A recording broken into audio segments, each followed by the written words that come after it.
thank you very much for coming on the programme. My pleasure. So we're going to talk about lots of the wider issues just in a moment, but first of all, just wanted to get your reaction to the conviction. Well, first of all, I think most of what I heard on the broadcast all the way here is confusing to me. I think we're living in the twilight zone. This conviction, in my personal opinion, did nothing for our country. I mean, people are living a lie. I mean, this was one police officer, one person in the community.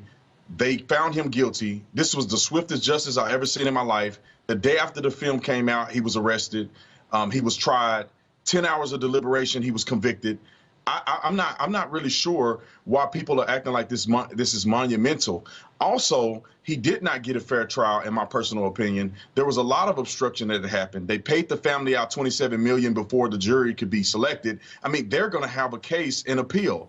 So I don't know why people are celebrating, and I don't know why this is such a big focal point, other than people are making money off of the pain of people in our country. So you're objecting firstly to some of the things that happened around the trial, which now that there is a conviction, I think we should probably park that. But secondly, you're upset that there's a amalgamation here of a wider sense of a landmark case and this one specific court case. Yeah, this is not a landmark case. I think this is a political agenda. They're pushing lies in our country. Policing in America is not inherently racist. We don't live in a racist country. This was an interaction between a police officer that I thought did the wrong thing and a black man who was on drugs, high, resisting arrest, and ended up being killed by that police officer.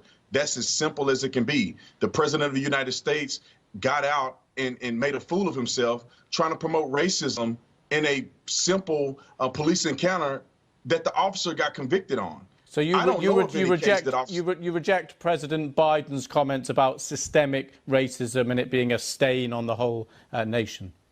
Yes, President Biden is an idiot, in my personal opinion, and he's just talking because he's a politician. Systemic racism, I mean, if you look at Joe Biden himself, you know, he spoke at a Ku Klux Klan member's funeral and did the eulogy of Robert Byrd. I mean, he is white supremacy and racism, if you want to say that is the case. And now he's the president. So if he really cared about white supremacy and racism, he should step down as the president, because he's an exemplification of that very thing. These people are just running their mouth and they're not being honest.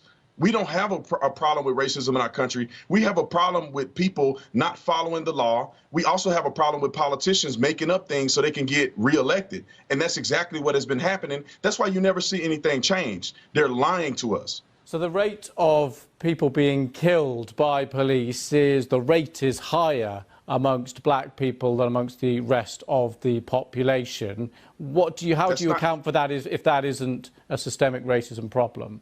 Yeah, first of all, that's not true. Twice as many white people go killed by police every year. Twice as many white people go killed unarmed by police every year. You just don't see it. There's a gentleman named Tony Timpa. I guarantee you anybody watching me have no idea who Tony Timpa is. Tony Timpa was murdered in the same fashion that George Floyd was killed. But because he was white, we don't hear about it and nobody cares about it. Nobody's talking about police reform when he was suffocated and killed, but they only talk about it because George Floyd is black. Black people commit over half of violent crimes in this country and only make up 13% of the population.